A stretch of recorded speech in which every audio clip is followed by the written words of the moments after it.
یہ یقین کامل ہو کہ میں جو بھی مجھے ملے گا اللہ کی عطا سے ملے گا، اور تقدیر پر ایمان لے آنا، اور یہ تمام چیزیں اللہ رب العزت نے پہلے سے لکھ دی ہے۔ نصیب کو میرے اللہ نے لکھا ہے، کوئی میرے نصیب کو تبدیل نہیں کر سکتا۔ نصیب کا لکھنے والا، نصیب کا بدلنے والا وہ ذات ایک ہے، اور وہ ذات اللہ تعالیٰ کی ہے، اور اس پر یقین رکھنا، اللہ تعالیٰ سے محبت کرنا، پھر اللہ تعالیٰ سے ڈرنا کہ اس نے جو چیز حلال کی ہے اسے حلال جاننا، اور اللہ نے جن چیزوں کو حرام قرار دیا ان چیزوں کو حرام جاننا۔ یہ اللہ کی حلال کردہ چیز کے اندر نہ جو حلال ہے میں اس چیز کو پسند نہیں کرتا، میں اس چیز کو حرام جانتا ہوں، نہیں کر سکتے اس طرح سے۔ تو جو اللہ نے حلال کر دیا اس کو حلال ہی جاننا ہوگا، اور ایسے ہی اللہ نے جن چیزوں کو حرام قرار دیا ان کو حلال نہیں کر لے سکتے۔ جیسے کہ بڑی چیزی تعداد ہے، شراب ہے، چوری ہے، زنا ہے، ڈکیتی ہے، غلط قسم کے جملے منہ سے نکالنا ہے، یہ تمام چیزیں جو حرام ہے اس کو حلال نہیں جان سکتے۔ اور اللہ تعالیٰ کی ذات پر ایمان لانا، پھر اللہ تبارک و تعالیٰ نے جو انبیاء کو بھیجا، جو رسولوں کو بھیجا، ان انبیاء پر ایمان لانا، ان رسولوں پر ایمان لانا، ان کی تصدیق کرنا۔ تو یہ جو کلمہ پڑھتے ہیں، یہ کلمہ کیا ہے؟ کلمہ دراصل زبان سے بندہ اقرار کرتا ہے اور دل سے اس بات کی گواہی دیتا ہے۔ زبان سے تو کہہ دے گا، آرام سے کہہ دے گا، اشہد ان لا الہ الا اللہ وحدہ لا شریک لہ، میں گواہی دیتا ہوں اللہ کے سوا کوئی عبادت کے لائق نہیں۔ پھر دل اس بات کی تصدیق کرنا، اقرار زبان سے ہوگا، کسی بات کا اقرار زبان سے ہوتا ہے، لیکن دل اس بات کی تصدیق کرنا کہ میں جو کہہ رہا ہوں کہ اللہ کے سوا کوئی عبادت کے لائق نہیں ہے، تو پھر اسی پر قائم بھی رہنا ہے۔ تو یہ ہے ایمان، اللہ کی ذات پر ایمان لانا، اور اس بات کو ماننا کہ اللہ سے ہٹ کر کسی کی عبادت نہیں کی جا سکتی۔ تو جو لوگ اللہ سے ہٹ کر کسی اور کی پرستش کرتے ہیں، کسی اور کو پوجتے ہیں، کسی اور کے لیے اپنا ماتھا رکھتے ہیں کہ یہ اللہ کی عبادت کی جگہ کسی اور کی عبادت کریں گے، حرام، شرک، کفر کی طرف وہ بات چلی جائے گی۔ تو ان چیزوں کو سمجھنا، ان چیزوں کو جاننا، ان چیزوں کو سمجھنا یہ بے انتہا ضروری ہے، یہ ضروریات میں سے ہے، ان معاملات کو سمجھنا ہے۔ اللہ رب العزت کی ذات کے ساتھ ساتھ اللہ تبارک و تعالیٰ کی صفات پر بھی یقین رکھنا اور معرفت حاصل کرنا۔ پھر اس کے بعد اللہ رب العزت نے جو کتابیں اس سے پہلے نازل کی، قرآن مجید سے پہلے، ان کتابوں پر بھی ایمان لانا، یعنی اللہ تعالیٰ کی تمام کتابوں پر ہم ایمان لائے تو یہ ایمان مکمل ہوگا چابوں کے متعلق۔ نہیں ہم صرف قرآن پر ایمان لائے نہیں ہوگے مسلمان، قرآن سے پہلے جو توریت ہے، زبور ہے، انجیل ہے، اگرچہ کہ ہمیں نام نہیں معلوم ان تین کتابوں کا، لیکن ہم یہ کہہ دیتے ہیں کہ اللہ کی تمام کتابوں پر ایمان لائے تو ہمارا ایمان ہو جاتا ہے۔ تو ایمان کے لیے ضروری ہے کہ ہم اللہ تبارک و تعالیٰ کی ذات پر ایمان لائیں، پھر فرشتوں پر بھی ایمان لائیں کہ فرشتے اللہ کی مخلوق ہے اور اللہ تبارک و تعالیٰ نے انہیں پیدا کیا ہے، وہ مخلوق ہے اور وہ اللہ کی بیٹیاں نہیں ہیں، جس طرح سے کافر کہا کرتے تھے، اس دور کے مشرک کہا کرتے کہ فرشتے تو اللہ کی بیٹیاں ہیں۔ نہیں، یہ کہنا شرک ہے، کفر ہے۔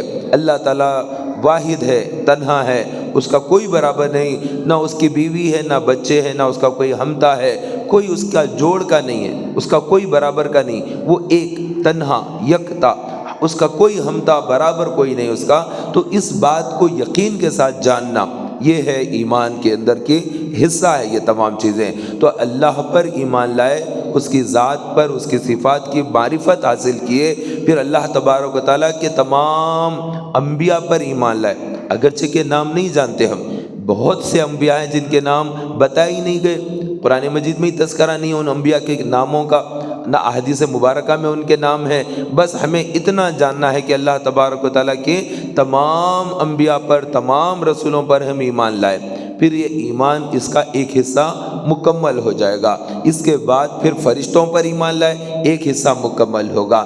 اس کے بعد پھر تقدیر پر ایمان لائے، ایک حصہ مکمل ہوگا۔ پھر تقدیر میں اچھی بھی ہوتی ہے قسمت، کبھی بری قسمت ہوتی ہے، کبھی کوئی چیز کھو جاتی ہے، کبھی کوئی چیز مل جاتی ہے، کبھی نصیب ایسے ہوتے ہیں کہ آدمی بیمار پڑ جاتا ہے، کبھی موت کے گھاٹ اتر جاتا ہے، کبھی حادثہ ہو جاتا ہے، کوئی بھی معاملہ ہوتا ہے۔ تو یہ جو تقدیر میں جو لکھا ہے وہ تقدیر کا لکھنے والا اللہ ہے۔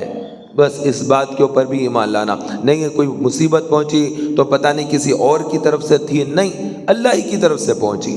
کوئی خوشی ملی اللہ ہی کی طرف سے ملی، ہر چیز اللہ ہی کے حکم سے ہے۔ تو یہ باتوں کا یقین کرنا ہے، ایمان لانا ہے، اور اس کے بعد موت کے بعد اٹھائے جائیں گے، اس بات پر ایمان لانا ہے۔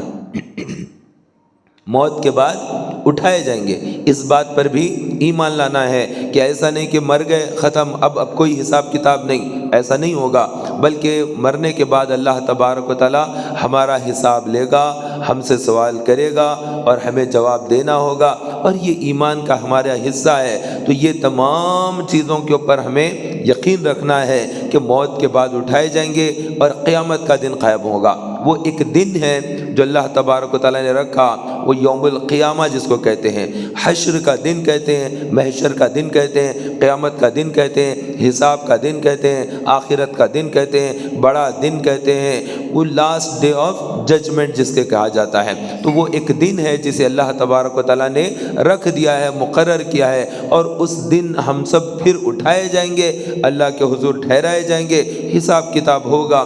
تو جس کا جو فیصلہ ہوگا وہ اللہ کرے گا۔ جو سیدھی جانب والے ہوں گے، نیک اعمال والے، وہ تو سیدھی طرف جائیں گے، جو بد اعمالیاں کیے ہوئے ہیں وہ بائیں طرف کو جائیں گے۔ تو اللہ تبارک و تعالیٰ کی ذات پر ایمان لائے، ان تمام چیزوں پر ایمان لائے، اور اس کے بعد اس بات پر بھی ایمان لے آئے کہ ہم موت کے بعد پھر اٹھائے جائیں گے۔ اللہ رب العزت اس دن ہم پر رحمت کی نظر فرمائے، اس دن ہم پر آسانی عطا فرمائے کہ وہ بڑا سخت ترین دن ہوگا۔ تو قیامت کے دن پر ایمان لانا، یہ تمام چیزوں پر جب ایمان لایا تو بندہ اللہ کے ذات پر یہ ایمان جو لانا ہے اس میں یہ تمام چیزیں بھی شامل ہو جاتی ہے۔ اب اس کے بعد جو حقوق ہوتے ہیں ان اللہ کے حقوق میں سے نماز پڑھنا آتا ہے کہ بندہ اب نماز پڑھے۔ تو پہلے ایمان مکمل ہو گیا، اس کے بعد پھر اللہ کا جو حق ہوتا ہے وہ حق ہے کہ اس کی بارگاہ میں سجدے کیے جائیں، پیشانی اور ماتھا اس کے لیے ٹیکا جائے۔ ہر روز نماز کا ٹائم ہو گیا، اس کا حق ہے وہ حق ادا کر دیں۔ آپ کا حق ہوتا ہے، آپ گھر کسی کو کرائے پر دیے ہوئے ہیں، اس کے بعد آپ بولتے کہ کرایہ دیو، لاؤ کرایہ، مہینہ ہو گیا ہے کرایہ دو، کرایہ نہیں دیتے تو بات خراب ہو جائے گی کہ بھئی حق بنتا ہے آپ کو یہ چیز دیے ہوئے۔ تو اللہ رب العزت نے ہمیں زندگی بخشی، تو جب تک زندہ ہے اس کو نماز پڑھتے رہے۔ بیمار ہو گئے نماز پڑھیں، آپ کسی حالت میں بھی ہیں نماز پڑھیں، سفر میں ہیں نماز پڑھیے، نہیں میری حالت بہت زیادہ خراب ہے، میں ناپاک حالت میں ہوں، تیمم کر لیجئے، نماز پڑھیے۔ یعنی اللہ کا جو حق ہے وہ ادا کرنا ہی کرنا ہے کسی صورت میں۔ تو جب تک یہ جسم کے اندر روح کو رکھا ہے، اب روح کے ساتھ منسلک ہے جسم، اب حق ادا کرنا ہے تو وہ نماز کا آتا ہے کہ ادا کرتے جاؤ اب ٹائم جب تک ہے، کیونکہ تمہاری باڈی کے اندر روح دی گئی ہے، وہ دی ہوئی روح جب تک ہے جب نماز پڑھو۔ جب روح نکل گئی تو اب وہ جسم کے اوپر نماز پڑھ دی جاتی ہے کہ اس نے نمازیں پڑھی تھی نہیں پڑھی تھی یہ حساب دے دے گا، لیکن یہ لوگوں کے سامنے تو مسلمان تھا، اب اس کی نماز پڑھی جائے گی، اس کے بعد پھر اس کو دفن کیا جائے گا۔ بچہ پیدا ہوا، اذان کہہ دی گئی، اقامت کہہ دی گئی، اب ٹائم ہی کتنا ہے جماعت ٹھہرنے میں، کچھ نہیں، بس تھوڑا سا وقت برائے نام ہوتا ہے اور اس کے ساتھ ہی بندہ ٹھہر جاتا ہے، اس کی نماز ہو جاتی ہے۔ تو اس طرح ہمارا جو وقت ہے کم ہے، اسی کے اندر ہمیں مسلسل نمازیں پڑھنا ہے، مسلسل متواتر نمازیں پڑھتے ہی جانا ہے۔ اگر کوئی نماز چھوٹ گئی تو اس کے بعد کی جو نماز کا وقت آ جائے گا تو توبہ کریں اور جو چھوٹی ہوئی نماز ہے اس کو جلدی سے پڑھ لیں، پڑھ کر پھر وہ نماز پڑھیں۔ جیسے ظہر کی نماز چھوٹ گئی تو اب عصر کے لیے آئے تو جلدی وضو کر کے 4 رکعت جو ظہر کی چھوٹ گئی تھی اس کی قضا کرنا، پہلے قضا کر کے سلام پھیرے اور اس کے بعد پھر توبہ بھی کر لیں اللہ سے، اور اس کے بعد پھر عصر کی نماز پڑھنا۔ اور اگر عصر کی نماز نہیں پڑھے تھے تو مغرب میں یہ ٹائم نہیں ملتا یہ ساری چیزوں کا، تو مغرب کی نماز پڑھیں، توبہ کریں، اور اس کے بعد پھر جو نماز چھوٹ گئی پہلے کی اس نماز کو پڑھیں۔ یعنی ہر روز کی جو 5 نمازیں ہیں وہ پورے کرنا ہے۔ اگر کوئی نماز اس میں آگے پیچھے ہو گئی، ایک نماز چھوٹ گئی، تو آگے والی نماز کے ساتھ توبہ کے ساتھ اس کو پڑھنا ہوگا۔ اور اس پر بھی سزا بھی مل سکتی ہے. اللہ چاہا توبہ قبول کر لیا تو وہ نماز میں تاخیر کا گناہ معاف فرما دیتا ہے. نماز معاف نہیں فرماتا اللہ تعالیٰ, نماز معاف نہیں کرتا ہے. نماز میں لیٹ ہو گئے تھے, فجر میں سو گئے تھے, نہیں پڑھے, تو اب کیا کرے؟ صبح 8 بجے اٹھے, نیند ہوشیار ہو گئی, جا گئے آپ, ہونے کے ساتھ ہی آپ نے پہلے پاکی حاصل کی, وضو کیا, اور پھر 2 رکعت سنت پڑھنا ہے, پھر 2 رکعت فرض پڑھنا ہے. یہ فجر کی نماز چھوٹ جائے تو اس کے لیے حکم ہے کہ فجر کی 2 سنت بھی پڑھے اور 2 فرض بھی پڑھے. صبح 7, 8, 9 بجے کے ٹائم پہ, 10 بجے کے ٹائم پر آدمی اٹھنے کے بعد اب کیسی نماز پڑھے گا؟ اس طرح سے نماز پڑھے. نماز پڑھنے کے بعد پھر توبہ بھی کر لے کہ تاخیر کا گناہ ہے, اور یہ جو نماز پڑھے گا اس کو قضا کہیں گے. یہ ادا نہیں ہوئی, ادا وقت پر ہوتی ہے. وقت گزرنے کے بعد جو نماز پڑھ رہے ہیں وہ قضا ہوتی ہے, تو قضا کی نیت کرنے, ادا کی نیت نہ کرے. ہاں اگر وہ ٹائم پر بھی نہیں پڑھ سکا, صبح 7, 8 بجے کے ٹائم پر بھی نہیں پڑھا, گاڑی تھی, جانا تھا, نوکری تھی, کالج تھا, کوئی بھی ایسی چیز تھی جس میں نہیں پڑھ سک رہا, تو اب اور گناہ ہوا, یہ ٹائم اور زیادہ نقصان کر دیا, دیر کر دیا اللہ کا حق ادا کرنے میں. اب ظہر کا وقت آ گیا, تو اب جب ظہر کا وقت آ گیا, اب وہ ٹائم پر نماز پڑھے گا تو 2 رکعت سنت کی اجازت نہیں رہتی. اب نہیں پڑھ سکتے, اس کا ثواب بھی نہیں ملے گا. اب وہ چیز رہ گئی, وہ نقصان رہ گیا. وہ بھی ایک ٹائم لیمٹ تھا, اتنی دیر میں ادا کرنے کا چانس تھا, 7, 8, 9, 10 بجے تک کا.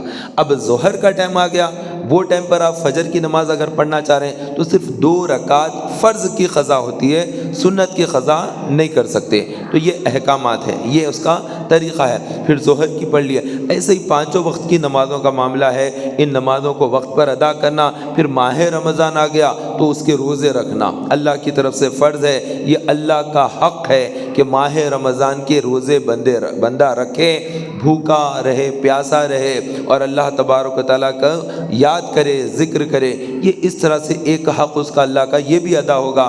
پھر اس کے بعد زکوٰۃ کا ادا کرنا, یہ اللہ تبارک و تعالیٰ کا حکم ہے کہ میں نے تمہیں مال دیا ہے, اب میرے مال میں سے اتنی رقم اس طرح سے ادا کرو. حالانکہ سارا مال اسی کا ہے, لیکن اس نے سارے مال میں سے تھوڑے سے مال کو راہ خدا میں خرچ کرنے کا حکم دیا تاکہ بندے کے اندر سخاوت پیدا ہو, لوگوں کے تعلق سے احساس ہو, غریب کا, مسکین کا, محتاج کا, حاجت مند کا, یتیموں کا خیال پیدا ہو, سخت مزاج مزاج نہ ہو.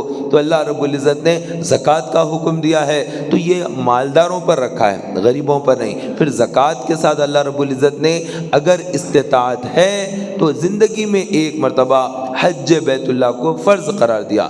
تو زندگی میں 1 مرتبہ حج کرنا ہر مسلمان پر, صاحب حیثیت پر لازم ہے.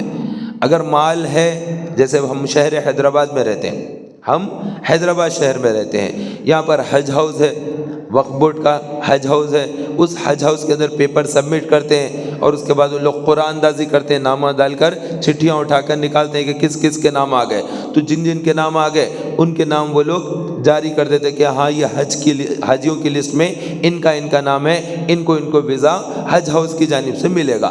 تو وہ ڈال دینے کے بعد 1 سال میں نہیں آتا تو لسٹ لمبی رہتی ہے, تو نیکسٹ لسٹ میں اس کا نام آ جاتا ہے کہ ہاں بھائی لاسٹ ایئر ان کو نہیں ملا تھا, ان کو دے دیتے ہیں. ہاں یہ ایج زیادہ ہے ان کی, ان کو یہی سال نکالتے ہیں, تو ایج زیادہ والوں کو پہلے رکھ دیتے ہیں. تو اس طرح سے حاجیوں کی لسٹیں تیار ہوتی ہے اور حجاج جانے لگتے ہیں. تو حاجی جو بنتا ہے بندہ, حج کے لیے جو بندہ جا رہا ہے, اس کے لیے لازم ہے کہ مال اس کے پاس ہو. اگر استطاعت نہیں ہے تو حج نہ کرے, قرضہ لے کر حج نہ کرے, قرضہ لے کر حج نہ کرے. آپ کے پاس پیسہ بھی ہونا چاہیے, صحت بھی ہونا چاہیے, آپ پر کسی قسم کا کرمنل کیس بھی بک نہیں ہونا چاہیے. اگر آپ کے پاس کوئی کیس بک ہوگا تو جیسے ہی آپ ایئرپورٹ پر جائیں گے اور آپ کا پاسپورٹ جیسے دیکھیں گے, وہ لائٹ آ جائے گی, ریڈ کلر کی لائٹ آ جاتی, وہ نمبر مارنے کے ساتھ ہی اس کو سیدھا واپس کر دیتے ہیں کہ تم انڈیا کے اندر پھر سکتے ہیں. انڈیا میں بس میں, ٹرین میں اور ایئروپلین میں آپ پھر سکتے ہیں, لیکن آپ باہر نہیں جا سکتے. کیوں؟ انڈیا چھوڑ نہیں سکتے, کیس بک ہے آپ کے اوپر. تو اس طرح کے جو لوگ ہوتے ہیں جن کے اوپر کیسز بک ہوتے ہیں یا جن کے لیے مالی استطاعت نہیں ہوتی ہے, تو وہ لوگ حج نہیں کر سکتے. تو حج کرنے کے لیے 3 چیزیں ہونا ضروری ہے. ایک, مالی طور پر حیثیت ہونا. دوسری جسمانی طور پر حیثیت ہونا، تیسری اس کو وقت کا بادشاہ گورنمنٹ اس کو جانے سے نہیں روکنا۔ 3 چیزیں اگر اس کی ہے تو پھر وہ بندہ حج کر لے۔ تو یہ زندگی میں ایک مرتبہ جو حج کرے گا وہ فرض ہے، اس کے بعد پھر دوبارہ کرے گا، تیبارہ کرے گا، بار بار کرے گا، یہ سب کے سب نفلی حج ہے۔ حج ایک ہی فرض رہتا ہے۔ رمضان کے روزے تو ہر سال آئیں گے تو ہر سال فرض ہے۔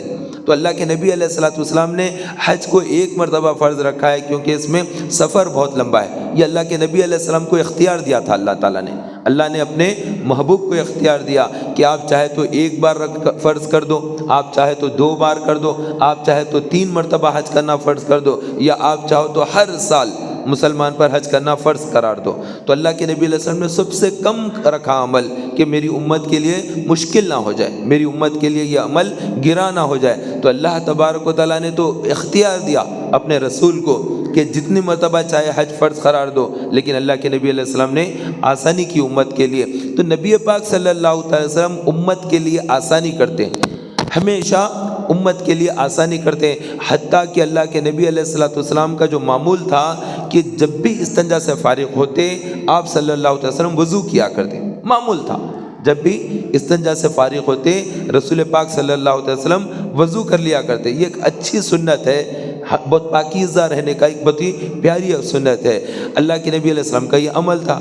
لیکن ایک مرتبہ یوں ہوا کہ اللہ کے نبی علیہ الصلوۃ والسلام استنجا سے فارغ ہوئے، واپس آئے تو برتن لے کر ٹھہرے تھے حضرت عمر بن خطاب رضی اللہ تعالیٰ عنہ۔ تو نبی پاک صلی اللہ علیہ وسلم نے وضو نہیں کیا، برتن کو ہٹا دیا اور صرف ہاتھ دھو لیا، کلی کر لی، اور اللہ کے نبی علیہ الصلوۃ والسلام نے پورا وضو نہیں کیا۔ تو انہوں نے پوچھا کہ یا رسول اللہ آپ ہر دفعہ کرتے ہیں؟ تو انہوں نے کہا کہ یہ نہیں کرنا ہے، ہمیشہ نہیں کیا اللہ کے نبی علیہ السلام نے، اس لیے کہ اگر وہی کرتے اور اللہ کی طرف سے اگر حکم آ جاتا کہ جب بھی اے محبوب آپ جس طرح سے استنجا سے فارغ ہونے کے بعد وضو کرتے ہیں آپ اپنی امت کو بھی حکم دو ایسے ہی کرنا ہے، تو پھر میری امت کے لیے ہمیشہ کیا ہو جائے گا۔ اس لیے اللہ کے نبی علیہ السلام نے خود ہی وہ عمل چھوڑ دیا، بعض دفعہ اس لیے چھوڑ دیا کیونکہ وہی اترنے کا سلسلہ جاری تھا، وہ وقت الگ تھا، اس وقت میں کتاب نازل ہو رہی تھی، احکامات آتے جا رہے تھے۔ تو اللہ کے نبی علیہ السلام جانتے ہیں کہ اللہ کی طرف سے احکامات آتے ہیں، تو کوئی عمل پسند آ گیا، اگر حکم آ گیا تو پھر یہ ہمیشہ قیامت تک کے لیے لوگوں کے لیے لازم ہو جاتا۔ تو اللہ کے نبی علیہ السلام امت کی خاطر آسانی کیا کرتے تھے کہ کئی اعمال کو چھوڑ دیا کرتے تاکہ امت پر نہ ہو جائے۔ اور اللہ کے نبی علیہ السلام نے فرمایا اگر میری امت پر مشکل نہ ہوتی، گرا نہ ہوتا، تو میں ہر وقت نماز کے لیے تازہ وضو کرنے کا حکم دیتا۔ ایک وضو میں 2 نمازیں نہیں پڑھنا، ہر نماز کے لیے تازہ وضو کا حکم دیتا اور ہر وضو کے اندر مسواک کو واجب کر دیتا، لیکن امت کے لیے مشکل ہوتی، اس لیے اللہ کے نبی علیہ السلام نے وضو کے لیے لازم نہیں کر دیا کہ ہر نماز کے لیے تازہ وضو، نہ، پہلے کا وضو ہے دوبارہ نماز پڑھو، آپ ظہر پڑھ لیے وضو کے ساتھ ہے، پھر وہی وضو میں آپ عصر پڑھ لو، اٹھ کے جانا، پھر پانی تلاش کرنا، ملنا، وضو کرنا بعض وقت مشکل ہوتی ہے، سردی کے دن ہوتے ہیں، کسی کو ٹھنڈ لگ سکتی ہے، تو اللہ کے نبی علیہ السلام نے اس میں بھی آسانی کر دی ہے۔ تو یہ رسول ہیں، یہ وہ آقا ہے جو امت پر بڑے مہربان ہیں، کریم ہے، تو ان کی ذات پر ایمان لانا ان کا حق ہے۔ اللہ کا جیسا حق ہوتا ہے، جیسے اللہ کے حقوق میں نے بیان کیے، ویسے ہی رسول اللہ کے بھی حقوق ہوتے ہیں۔ تو رسول اللہ کے حقوق میں سے پہلا حق یہ ہے کہ اللہ کے نبی علیہ الصلوۃ والسلام کی ذات پر ایمان لانا، ان کی ذات پر ایمان لانا۔ محمد رسول اللہ خاتم النبیین ہیں، وہ آخری نبی ہیں، آخری رسول ہے، رسالت ان پر ختم ہو گئی، نبوت کا سلسلہ ان پر ہمیشہ کے لیے ختم ہو گیا۔ اس بات پر یقین رکھنا، یہ ان کی ذات پر ایمان لانا اور ان کی معرفت حاصل کرنا اور ان کے حقوق کو پورا کرنا ہے۔ پھر اللہ کے نبی علیہ السلام سے محبت کرنا یہ حق ہے، رسول پاک صلی اللہ علیہ وسلم سے محبت کرنا، تمام اپنی چیزوں سے، اپنی بیوی بچوں سے، مال سے، دولت سے، ماں باپ سے زیادہ محبت کرنا، یہ رسول اللہ صلی اللہ علیہ وسلم کا حق ہے کہ ان سے محبت کی جائے۔ پھر ان کی اطاعت کرنا، ان کے حکم کو ماننا، جو چیز کے لیے جائز کہا اس کو جائز ماننا، اللہ کے نبی نے جس چیز کو حرام قرار دیا اس کو حرام جاننا، یہ بھی ان کا حق ہے۔ تو یہ تمام چیزیں اللہ تبارک و تعالیٰ نے رکھی ہے کہ شرائط ہے ان چیزوں کے اندر کچھ شریعت اسلامیہ میں فرائض ہے، واجبات ہے، یہ تمام چیزیں ہیں۔ اللہ تبارک و تعالی ہمیں شریعت اسلامیہ کو سمجھنے اور اس پر عمل کرنے کی توفیق عطا فرمائے۔ یہ ساری چیزوں کے لیے ضروری ہے کہ بندہ علم سے آگاہی حاصل کرے، معلومات حاصل کرے، اچھی مجلسوں میں بیٹھے، اچھی صحبتوں میں بیٹھے، اچھی سنگتوں میں رہا کرے، نیک لوگوں کے ساتھ اٹھنا بیٹھنا کرے، کتابوں کا مطالعے کی عادت بنائے، اچھی کتابیں پڑھنے کی عادت بنائے یا اچھے علماء کے بیانات سننے کی عادت بنائے، تو انشاءاللہ تعالیٰ ایک چیز معلوم ہوگی، پھر علم حاصل ہوتا چلے جائے گا۔ علم کا حاصل کرنا ہر مسلمان مرد پر، عورت پر واجب ہے، لازم ہے، فرض قرار دیا گیا ہے کہ تم علم دین حاصل کرو۔ تو وہ علم دین کیا ہے؟ یہ تمام چیزوں کی معلومات حاصل کرنا ہے، اس میں نماز کا طریقہ معلوم کرنا ہے، تو پھر نماز کیسے فرض ہوتی ہے، نماز کو پھر کب توڑنا چاہیے، نماز کو پھر توڑنے کے بھی احکامات ہوتے ہیں۔ کبھی سانپ نظر آ گیا، آپ نماز پڑھ رہے ہیں اور بڑا سا سانپ وہاں پر آ گیا، تو آپ پر لازم ہو گیا ہے کہ آپ نماز کو توڑیں، سانپ کو ماریں اور پھر دوبارہ نماز پڑھیں۔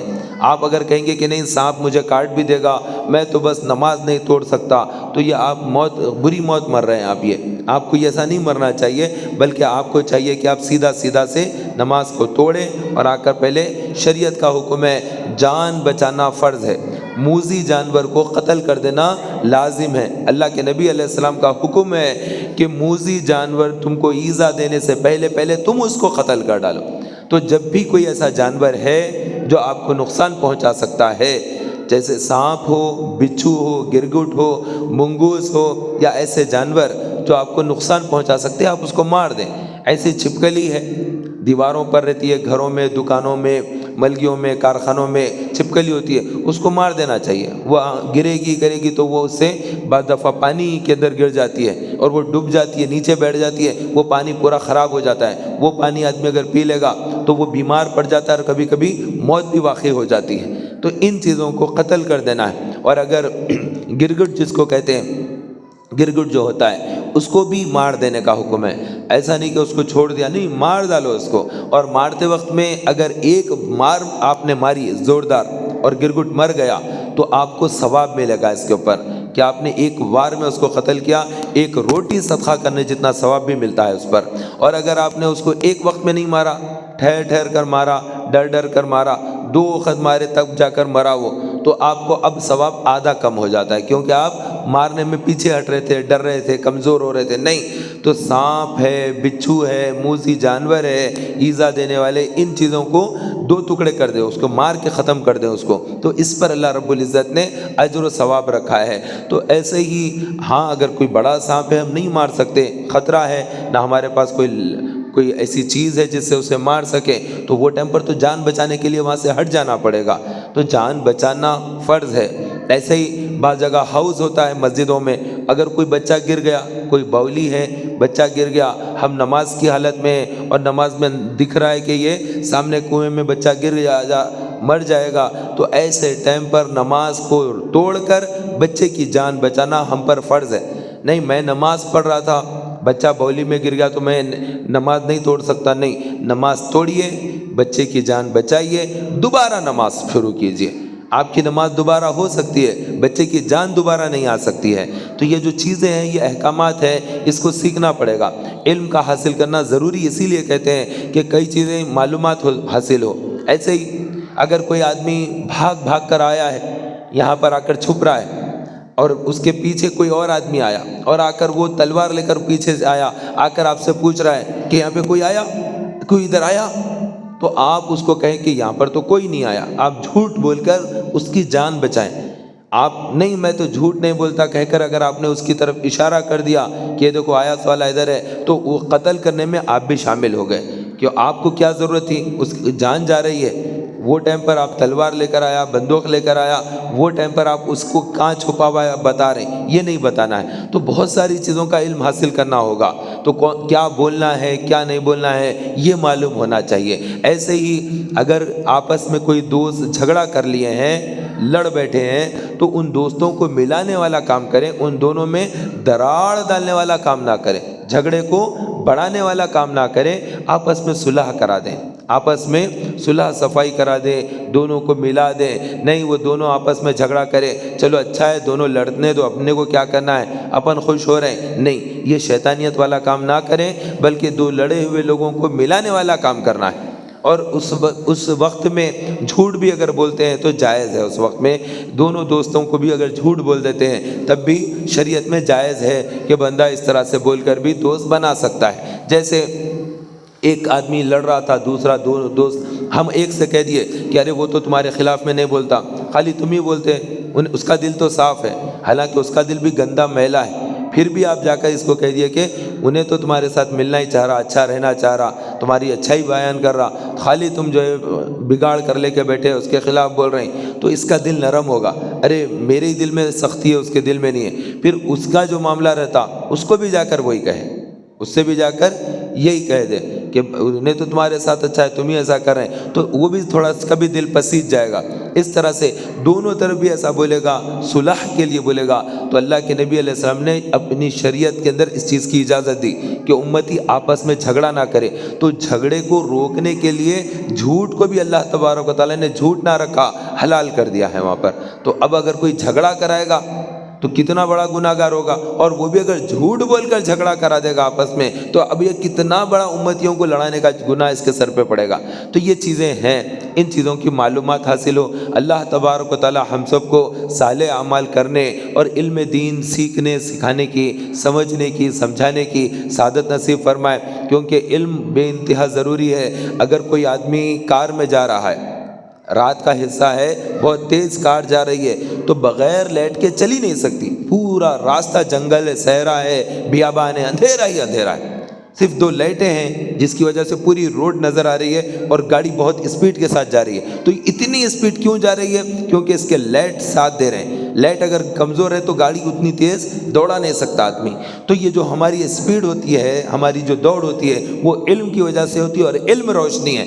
اگر علم نہیں ہوگا تو آہستہ آہستہ ہو جائے گا، کہ روشنی نہیں ہے، آدمی ڈر ڈر کر چلے گا، صحیح ہے غلط ہے، صحیح ہے غلط ہے، آگے راستہ مڑتا سیدھا ہے گڑا ہے، نہیں معلوم راستے میں آگے کیا ہے۔ تو یہ جو روشنی کی وجہ سے راستے صاف نظر آ جاتے ہیں، ایسے ہی علم کی وجہ سے زندگی کی منزلیں بھی انسان کو آسان اور صاف نظر آ جاتی ہیں۔ تو دونوں قسم کا علم ہونا، علم دنیا، علم آخرہ، دونوں قسم کا، دینی علم، دنیاوی علم، دونوں قسم کا علم حاصل ہو، تبھی تو بندہ پھر روشنی میں چل سکتا ہے۔ اگر آپ نماز کے بارے میں نہیں جانیں گے، روزے کے بارے میں نہیں جانیں گے، طہارت کے بارے میں نہیں جانیں گے، تو پھر آپ ناپاکی کی حالت میں رہیں گے، نماز بھی نہیں صحیح ادا ہوگی۔ تو یہ تمام چیزوں کو جاننا ہے تو ایسی محفلوں میں، اجتماعات میں آنا چاہیے۔ الحمدللہ عز و جل یہ تحریک اسلامی کا سنی مرکز ہے مسجد گلبانو، جو نامپلی میں ہے۔ الحمدللہ تعالی حیدرآباد کی سرزمین پر یہاں برسہ برس سے ویکلی اجتماع ہر جمعرات ہوتا ہے۔ چونکہ رمضان کا اختتام ہوا، اس کے بعد اب سلسلہ شروع ہوا دوبارہ، تو اب یہ جو ٹائم ہوتا ہے وہ بعد نماز عشاء ہے۔ ماہ رمضان میں عصر سے مغرب جمعرات کے دن ہوا کرتا تھا۔ اللہ تبارک و تعالی ہمیں اجتماعات میں آنے، جمع ہونے، علم کو سیکھنے اور سمجھنے اور عمل کرنے اور دوسروں تک پہنچانے کی توفیق عطا فرمائے۔ ایک مرتبہ باوز بلند درود پاک پڑھ لیجئے۔ اللہم صلی علی سیدنا مولانا محمد وعلی آل سیدنا مولانا محمد بارک وسلم، صلاۃ و سلام علیک یا سیدی یا حبیبی یا رسول اللہ۔ حضور اکرم نور مجسم صلی اللہ تعالی وسلم نے جو گناہوں سے منع کیا ہے، ان گناہوں کو جو باقاعدہ طور پر بیان کر دیا ہے، وہ کبیرہ گناہ کہلاتے ہیں، بڑے گناہ کہلاتے ہیں۔ تو بڑے گناہوں میں جو سب سے بڑا گناہ ہے وہ اللہ کے ساتھ شرک ٹھہرانا، کسی اور کی پرستش کرنا، اللہ کے ساتھ کسی اور کو شامل کر لینا، یہ شرک ہے، یہ سب سے بڑا گناہ ہے۔ یہ گناہ معاف نہیں ہوتا۔ اس کے بعد جو نیچے کے گناہ ہوتے ہیں، بڑے بڑے گناہ ہیں، اس کے بعد بھی وہ گناہ اللہ تعالیٰ چاہے تو معاف کرے، چاہے تو سزا دے، یہ اس کے اوپر منحصر ہے، اللہ کے اوپر ہے، چاہے تو وہ سزا دے، چاہے تو وہ بخش دے، اس کے بعد والے گناہ۔ لیکن شرک کو کبھی بھی معاف نہیں کرتا، کفر کو اللہ تبارک و تعالیٰ معاف نہیں کرتا۔ تو اس کے بعد کے جو گناہ ہیں اس میں ہے ماں باپ کی نافرمانی، ماں باپ کے ساتھ کھلواڑ کرنا، ماں باپ کو ستانا، ماں باپ کو تکلیف دینا، اونچی آواز میں بات کرنا، ان کو ضعف کی حالت میں، بڑھاپے کی حالت میں ان کی مدد نہیں کرنا اور ان کو یکا و تنہا چھوڑ دینا، ان کا ساتھ نہیں دینا، یہ بہت بڑا گناہ ہے۔ یہ بہت بڑا گناہ ہے کہ بندہ ماں باپ کو تکلیف دے رہا ہے، بڑھاپے میں ان کا ساتھ نہیں دے رہا ہے۔ ایسا قسم کا گناہ نہ کریں کہ اس کی سزا بہت سخت ملتی ہے۔ آنے والے دنوں میں اولاد نافرمان ہوتی ہے اور موت اس کو جلدی آ جاتی ہے۔ ایسے آدمی کو بولتے نہیں 2.5 گھڑی کی موت آ گئی، بولتے 2.5 گھڑی کی موت آ گئی، یہ کئی کیا سے آتی ہے؟ ایسے ہی لوگوں کو آ جاتی ہے، کیونکہ اللہ تبارک و تعالیٰ اس کو توبہ کرنے کا ٹائم بھی نہیں دیتا کہ اگر اس کو ٹائم دیں گے، لمبی عمر دیں گے، ہو سکتا توبہ کر لے گا، اس لیے اللہ جلدی مار دیتا ہے اس کو تاکہ یہ توبہ بھی نہ کرے اور سیدھا جہنم میں پہنچے۔ تو یہ ماں کو ستانے والے، باپ کو ستانے والے، یہ جہنم کا ایندھن بنتے ہیں اور اللہ تعالیٰ ان کی روٹی روزی کی برکت چھین لیتا ہے۔ تو اب یہ روزگار کرتے ہیں، ان کو کام نہیں ملتا، یہ جاتے ہیں تو ان کو جاب نہیں ملتی، کام پر جائیں گے تو ان کو دل نہیں بولتا کام کے لیے، وہ نہیں ہوا، یہ نہیں ہوا۔ ارے تو ماں کی خدمت کر، باپ کی خدمت کر، تجھے اللہ تعالیٰ روزگار دے گا۔ تو ماں باپ کو ستائے گا، پریشان کرے گا، ہنگامہ مچائے گا، گھر میں شیطانیت کرے گا اور اس کے بعد تو بولے گا کہ مجھے روزگار اچھا ملنا، نہیں ملے گا روزگار، پریشانیوں میں پڑا رہے گا۔ اگر کسی کو پیسہ دیا ہے اللہ تعالیٰ نے، مال دیا ہے، اس کے بعد وہ نافرمانی کر رہا ہے تو دنیا میں اس کو اللہ تعالیٰ نے ڈھیل دے دی ہے، لیکن آخرت میں اس کو اللہ تعالیٰ پکڑ کرے گا تو اس کی شدید پکڑ میں وہ گرفت میں آئے گا تو اللہ تعالیٰ ہلاک کر دے گا۔ اس کا عذاب بڑا سخت ہے، اس کے عذاب سے ڈرنا چاہیے، اس کے عذاب سے ڈرنا چاہیے۔ وہ ایک وحشتناک عذاب ہے جس کا تذکرہ کر نہیں سکتے، ایسا خوفناک اس کا عذاب ہے۔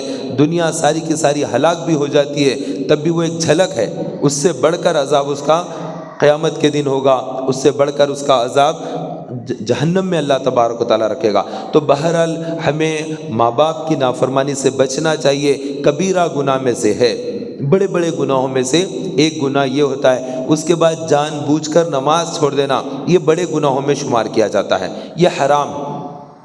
آدمی سو گیا تھا، نیند لگ گئی تھی تو اب اس کا گناہ الگ ہے، لیکن جان بوجھ کر نماز نہ پڑھنا، ہوٹل میں، کاروبار میں، تجارت میں لگے رہنا کہ نہیں اب مجھے پیسہ کمانا ہے، نہیں چھوڑ دوں گا نماز کو، میں پیسہ نہیں چھوڑتا، میرے کو مال نہیں چھوڑ سکتا، میں نماز چھوڑ سکتا ہوں۔ یہ عادت بدلنا پڑے گا کہ میں نماز نہیں چھوڑ سکتا، میں دیگر کاموں کو چھوڑ سکتا ہوں۔ تو کوئی بھی موقع آ جاتا ہے تو یہ دو چیزیں آتے رہتی ہے انسان کے لیے، ہمیشہ یہ چیز آ کر ٹھہر جاتی ہے، دونوں میں سے کوئی ایک کا سلیکٹ کرو، تو وہ ٹائم پر نماز کی طرف سلیکٹ کرنے کی طرف جانا کہ اس کو ادا کرنا، اور کم وقت میں نماز پڑھ لیں تاکہ دوسرے کام بھی اثر نہ پڑے لیکن نماز ہو جائے۔ ہاں آپ ایسا ہے کہ کاروبار کا وقت نہیں ہے تو آپ لمبی نماز پڑھیے، لیکن کاروبار کا وقت ہے تو آپ مختصر نماز پڑھیے، چھوٹی صورتیں پڑھیں، آپ رکوع میں، سجدوں میں ایک ایک مرتبہ تسبیح پڑھیں، لیکن نماز پڑھ کر آ جائیں۔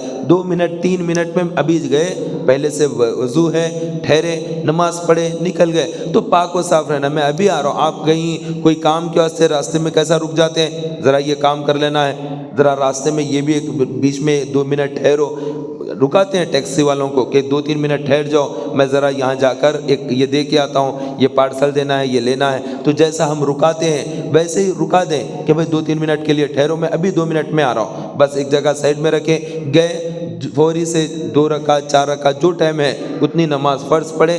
ذکر بھی انگلیاں کا کر رہے ہیں تو آ کے آپ پھر اپنی کار میں بیٹھ گئے، وہاں پر پھر کرنا شروع کر دیں، آپ وہیں پر بیٹھ کے پورا کرنا ضروری نہیں ہے۔ تو چھوٹی چھوٹی صورتوں کے ذریعے، اور تیسری رکعت چوتھی رکعت کے اندر آپ سورہ فاتحہ بھی نہ پڑھیں۔ فرض جو نماز ہوتی ہے اس میں تیسری رکعت ہے، چوتھی رکعت میں 3 مرتبہ سبحان اللہ سبحان اللہ سبحان اللہ کہہ کر رکوع میں چلے جائیں، اور آسان ہو جائے گی نماز۔ تو یہ ایمرجنسی میں جب ایسی نماز پڑھتے ہیں نماز ہو جاتی ہے۔ پہلی رکعت میں تو سورہ فاتحہ کے بعد ضمی سورہ پڑھیں گے فرض نماز میں، دوسری میں بھی ویسے ہی پڑھیں گے۔ تیسری رکعت چوتھی رکعت اس میں سورہ فاتحہ کا پڑھنا واجب نہیں ہے، بس 3 مرتبہ سبحان اللہ کہنے کے مقدار میں ٹھہریں اور پڑھ لیں اور اس کے بعد رکوع میں چلے جائیں تو اور بھی جلدی میں شارٹ میں نماز ہو جائے گی۔ نماز نہیں چھوڑنا ہے، کسی حال میں بھی نماز نہیں چھوڑنا ہے۔ تو اپنی لائف میں یہ ترتیب دیں گے تو موت کے وقت جب کپڑا منہ پر آئے گا وہ ٹائم پر یہ یاد کریں گے یہ میری بات کو کہ یہ اتنا اگر سب کر لیتا تھا پوری لائف تو آج منہ پر کپڑا آ چکا ہے، اب میں ہٹا نہیں سکتا، میں یہ کپڑا ہٹا نہیں سکتا۔ کوئی آئے گا دیکھے گا پھر ڈال دے گا، ہٹائے گا دیکھے گا پھر ڈال دے گا، بس پڑا ہوا رہتا ہے منہ پہ کپڑا۔ تو ایسی حالت ہونے والی ہے، ایسا وقت بھی قریب آنے والا ہے۔ تو اس چیز کی تیاری ابھی سے کر لیتے رہنا ہے، بہت جلدی جب وہ وقت آ جائے گا تو پھر پلٹ کر کچھ نہیں کر سکتے۔ جیسے اب ہم یہ عمر کو پہنچ گئے، اب ہم اسکول کے اندر کی باتیں کریں گے تو اسکول میں ختم ہو گیا ٹائم، اب جا کر اسکول میں نہیں بیٹھ سکتے، اب جا کر ہم کالج میں نہیں بیٹھ سکتے، میرا وہ وقت ختم ہو گیا، اب میں جا کر پھر سے یونیورسٹی میں نہیں بیٹھ سکتا، جو دور تھا ہم بیٹھتے تھے اب وہ وقت ختم ہو گیا۔ ایسے ہی ایک ایک وقت گزر جاتا ہے، تو یہ ٹائم بھی باقی نہیں رہے گا، یہ وقت بھی گزر جائے گا۔ ان قریب ہم بھی زمین کے اندر جانے والے ہیں، تو زیر زمین ہونے سے پہلے اپنے آپ کو درست کرنا توبہ اور استغفار کے ذریعے، اور کبیرہ گناہوں سے بچنا ہے۔ تو اس میں سے زنا ہے جو کبیرہ گناہ ہے، اور زنا کے اندر ضروری نہیں ہے کہ آدمی جسم سے جسم کا زنا کیا، آنکھ سے دیکھنا یہ بھی زنا ہے۔ کسی عورت کی طرف نگاہ اور دیکھنا کہ وہ غیر محرم عورت ہے، اس کا دیکھنا اس کی طرف ناجائز ہے، اس کو دیکھتا ہے موبائل پر دیکھتا ہے وہ بھی حرام ہے، واٹس ایپ کے اوپر ویڈیو کال کرتا ہے دیکھتا ہے حرام ہے، ناجائز ہے، کبیرہ گناہ ہے۔ ایسے ہی بات چیت کرتا ہے، اس کے ساتھ تعلق قائم کرتا ہے، فون پر بات کر رہا ہے، حرام ہے۔ بات کرنے میں زبان سے بول رہا ہے، بولنا حرام، کان سے اس عورت کی آواز کو سن رہا ہے، سننا حرام۔ ایسے ہی جو لڑکی کسی لڑکے سے بات کر رہی ہے، وہ لڑکے سے بات کرنا حرام، اس سے بات سننا حرام، اس کو ویڈیو پر دیکھنا حرام۔ یہ تمام چیزیں زنا کے زمار میں آتے ہیں، یہ سب زنا کے اندر ہی آتے ہیں، کیونکہ اللہ کے نبی علیہ السلام نے ارشاد فرمایا آنکھ کا زنا دیکھنا ہے، ہاتھ کا زنا چھونا ہے، کان کا زنا سننا ہے، اور قدم کا زنا قدم آگے بڑھانا ہے، اور وجود کا زنا تو پورا زنا ہے۔ تو یہ پورا کا پورا زنا ہے۔ تو یہ ان چیزوں سے بچنا، اس کے لوازمات سے بھی بچنے کا حکم دیا گیا۔ زنا اور اس کے لوازمات جو زنا کی طرف لے جانے والی چیزیں ہوتی ہے، بولنا، دیکھنا، قریب جانا، یہ تمام چیزیں زنا میں شامل کی جاتی ہے۔ تو ان سے بھی اپنے آپ کو بچانا ہے۔ اور پھر وہ بری لت جو شراب کی ہے وہ کبیرہ گناہوں میں اوپر کے درجے میں آتی ہے۔ وہ ایسا گناہ ہے جس کے اندر آدمی کو ہوش نہیں رہتا، عقل جاتی رہی، ہوش ٹھکانے لگ گئے، اب کوئی چیز سمجھ نہیں آتی، اچھا کیا ہے برا کیا ہے کوئی چیز سمجھ نہیں آتی ہے۔ ایک آدمی تھا، اس کو اللہ کے نبی علیہ السلام نے چونکہ شراب کو ام الخبائث یعنی تمام بری چیزوں کی جڑ فرمایا، تو جب یہ گندگی آ جاتی ہے، شراب کی لت ہو جاتی ہے، تو پھر بہت سارے گناہ کرے گا انسان۔ اور government of India, government of Telangana, ان کو ریونیو چاہیے، زیادہ سے زیادہ مال چاہیے، تو یہ لوگ شراب بیچنے کے لیے کہہ دیتے ہیں کہ چلو بھائی شراب بیچ لو، رات دن بیچو، رات کے 2 بجے تک شراب خانے کھولو، خوب بیچو، تم جو بیچیں گے اس کے اوپر ہر بوٹل پہ ہم کو اتنا اماؤنٹ ملے گا۔ تو جہاں پر بنتی ہے بوٹل نکل کر آتے ہیں، وہیں پر ٹیگ اور لیبل کے ساتھ وہ دیکھتے ہیں کہ کتنا جا رہا ہے شراب، اتنا پیمنٹ ہم کو کریں، اس کے بعد شہر کے اندر دکانوں پر داخل کریں۔ تو ہر بوٹل کے اوپر گورنمنٹ کا پیمنٹ ہوتا ہے، تب کہیں جا کر وہ دکان پر بکنے کے لیے آ سکتی ہے۔ تو یہ شراب خانے جو چلتے ہیں گورنمنٹ اس لیے چلاتی ہے کہ ان کو ریونیو چاہیے۔ تو مشرکین جو ہوتے ہیں، ہنود جو ہوتے ہیں، بہت زیادہ پیتے ہیں، تو ان کی صحبت میں کلمہ پڑھنے والا، نبی کا امتی کہنے والا، یہ بھی ان کی صحبت میں پینے کی طرف چلا جاتا ہے۔ حرام ہے، ناپاک ہے، گندی چیز ہے، یہ پیشاب کی طرح ناپاک ہے، اسپرٹ جیسا کہتے ہیں۔ تو ان چیزوں سے بچنا بے انتہا ضروری ہے، ورنہ اللہ تبارک و تعالیٰ دردناک عذاب دے گا۔ ایک شخص تھا نوجوان، وہ مسجد کو جاتا، نماز پڑھتا، آتا اور وہیں پر کپڑے کی دکان پر کام کرتا، تو ایک لڑکی اس کو تاکتی تھی، دیکھتی تھی۔ تو ایک مرتبہ اس خاتون نے کیا کہا، وہ دکان پر گئی، کپڑا خریدا، اس کا شوہر نہیں تھا گھر پر، کپڑا خریدا اور کہا کہ میں کپڑا تو لے لی ہوں، اس کا پیمنٹ میں تمہیں گھر پر کسی کے بھیج دو، یہ بچے کے ہاتھ سے بھیج دو، میں جو ہے پیمنٹ کر دوں گی۔ وہ آدمی جو ہے وہ کپڑا دے کر اس کو بھیج دیا، وہ کپڑا وہ لے کر آیا پیمنٹ دینے کے لیے، لینے کے لیے۔ جیسے وہ آیا، اس نے دروازہ بند کیا اور کہا کہ زنا کرنا ہے۔ اس نے گندگی کی، گناہ کی دعوت دے دی۔ اس نے کہا کہ میں تو یہ کام نہیں کروں گا، میں تو یہ کام نہیں کروں گا، یہ تو کبیرہ گناہ ہے، حرام ہے، میں یہ کام نہیں کروں گا۔ تو وہ زنا نہیں کرنا چاہ رہا، تو اس نے کہا کہ جب زنا نہیں کرتا تو یہاں پر آ گیا، میں تو بدنام ہو جاؤں گی، میں تیرے کو یہ بولی تھی، اس واسطے ایک کام تو یہ کر، تو ایک شراب کی گلاس پی لے، ایک شراب کی گلاس پی لے۔ اس نے کہا کہ نہیں، شراب بھی نہیں پیتا۔ تو اس نے کہا کہ ٹھیک ہے، یہاں پر ایک آدمی جو رہتا ہے وہ دیکھ لیا ہے، ہمارے گھر میں کام کاج کرنے والا ہے، وہ جو ہے باہر رہتا سیکورٹی کی طرح، اس نے تو تیرے کو دیکھ لیا اتنی دیر سے تو اندر آئے، لہٰذا اب تو اس کو قتل کر دے، اس کو ٹھکانے لگا دیں گے تاکہ میرے اوپر میرے شوہر آنے کے بعد الزام نہ رہ جائے۔ اس نے کہا کہ جان لوں کسی کی، یہ تو بہت بڑا گناہ ہے، یہ بھی نہیں کرتا۔ تو اس نے کہا کہ تجھے تینوں میں سے ایک کام کرنا پڑے گا، یا تو میرے ساتھ صحبت کر، یا پھر تو شراب کی ایک بوتل پی لے، ایک کاسا پی لے، یا تیسرا اس کو قتل کر، تین میں سے ایک کام کر ورنہ میں تجھے جانے نہیں دوں گی۔ اس نے دروازہ بند کر لیا، مان رہی نہیں وہ چیز کسی طرح سے۔ تو یہ کیا کیا کہ بھائی زنا یہ تو گندی چیز ہے، اور وہ اس کو قتل کر دینا وہ بھی بہت بری بات ہے۔ اس سے بہتر تینوں میں سے ایک یہ ہے کہ شراب پی لوں گا اپنی حد تک اور یہاں سے نکل جاؤں گا۔ اس نے شراب پیا، اس نے شراب پی، شراب کے بعد اس کا دماغ اس کے کنٹرول کے باہر ہو گیا، یہ اپنے آپ پر کنٹرول کھو بیٹھا، پھر اس نے زنا کیا۔ تو دو گناہ بھی اس نے کیے، اور پھر جب زنا کرنے کے بعد جب دیکھا اس آدمی کو تو پھر اس کو قتل بھی کر دیا۔ تین قسم کے گناہ بھی اس سے ہو گئے۔ تو یہ نشے کی وجہ سے آدمی کبھی لڑے گا، جھگڑے گا، بیوی کو مار دینا، غلط الزام لگا دینا، جھگڑے کرنا، اولاد کی صحیح پرورش نہیں کرنا، گھروں کے فینا نکال کر بیچ دینا، کچھ بھی کر سکتا ہے آدمی، کچھ بھی، کیونکہ وہ نشے کا عادی ہو گیا ہے۔ تو یہ نشاور نہ بنے، اپنی اولاد کو نشہ سے بچائیں، غلط قسم کے کاموں سے بچائیں۔ تو یہ کبیرہ گناہوں میں یہ نشہ بھی ایک بہت بھاری چیز ہے جس سے امت کے اندر بگاڑ ہوتا ہے، اور ایسا آدمی ناپاکی کی حالت میں مسجد کو بھی نہیں جاتا، نہیں میں تو پیا ہوا ہوں۔ اب وہ پیا ہوا ہے، اب کب اس کا نشہ اترے گا؟ اب وہ کب اترے گا؟ جب موت آئے گی، فرشتہ روح نکالے گا، جب اس کا نشہ اترے گا، تب تک وہ پیتے ہی رہے گا، پیتے ہی رہے گا۔ تو یہ بہت بڑی لت ہے۔ تو ان چیزوں سے بچنا، اور حرام کا لقمہ اپنے پیٹ میں نہ ڈالے، اس سے بچنا ہے۔ تو اس میں بہت سارے لوگ وہ ہوتے ہیں جو اماؤنٹ کو کہیں پر انویسٹ کر دیتے ہیں، یہ لو بھائی 25,000 روپے میں آپ کو دے رہا ہوں، اب ہر مہینہ آپ میرے کو 500 روپے دینا، ہر مہینہ 1000 روپے دینا، یہ حرام ہے اس طرح سے لینا۔ پھر بعد میں اصل بھی لے لیں گے، 25,000 بھی پورے چاہیے، اور ہر مہینہ بھی اس کو پیسہ چاہیے۔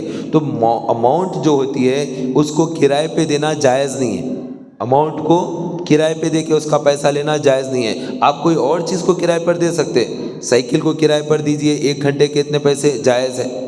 آپ کار کو دیجئے کرائے پر، آٹو کو دیجئے کرائے پر، دکان کو دیجئے کرائے پر، گھر کو دیجئے کرائے پر، یہ سب جائز ہے۔ پیسے کو بھی جو لوگ کرائے پر دیتے ہیں کہ یہ لو بھائی 1 لاکھ روپیہ کرائے پر دے رہے ہیں آپ کو، اب ہر مہینہ اس کا کرایہ 1000 روپے دیجئے، 2000 دیجئے، بعض بدماش تو 3-3 4-4 ہزار روپے لے لیتے ہیں، بہت بڑے ظالم خون پینے والے رہتے وہ، تو وہ خونخوار قسم کے رہتے، 1 لاکھ روپیہ دیں گے، اس کو بولیں گے کہ ہر مہینہ اب تو 3000 اس کا سود دے، 4000 دے، یعنی جتنا چاہے لے لوں گا، اتنا زیادہ لوں گے کہ اصل وہ دینے کے قابل ہی نہ رہے، اس طرح سے اس کو، تاکہ وہ ہمیشہ اماؤنٹ اس کے پاس پڑی رہے۔ تو یہ اس طرح سے اس کو خرید لیتے ہیں، غلام بنا دیتے ہیں۔ اب وہ عمر پوری وہ پیسوں کو ادا کرنے میں ہی لگا دیتا ہے، اصل ادا ہو ہی نہیں سکتا، اصل ادا ہو ہی نہیں سکتا، سود ادا کرتے کرتے وہ مر جاتا ہے۔ اس کے بعد بھی پھر یہ چیز باقی رہ گئی، یہ دکان کے اوپر ہم لیے تھے پیسہ، ہم جو پیسہ دیے یہ دکان پر دیے تھے، ملکی کے پیپراں تھے، وہ کوئی گاڑی کے پیپراں تھے، کچھ بھی اس طرح کی چیز ہوتی ہے اس میں اس کو اٹکا دیتے ہیں۔ تو یہ بہت بڑا گناہ ہے، اس قسم کا پیسہ لینا حرام ہے، اور خاص طور پر مسلمان سے اس طرح سے پیسہ لے گا تو کبیرہ گناہ کا مرتکب ہو گیا، اور یہ حرام کبیرہ اور بڑے گناہ میں سے شامل ہوتا ہے۔ اللہ تبارک و تعالیٰ ان چیزوں سے بچنے کی توفیق عطا فرمائے، آمین بجاہ النبی الامین وصلی اللہ تعالی علیہ وسلم۔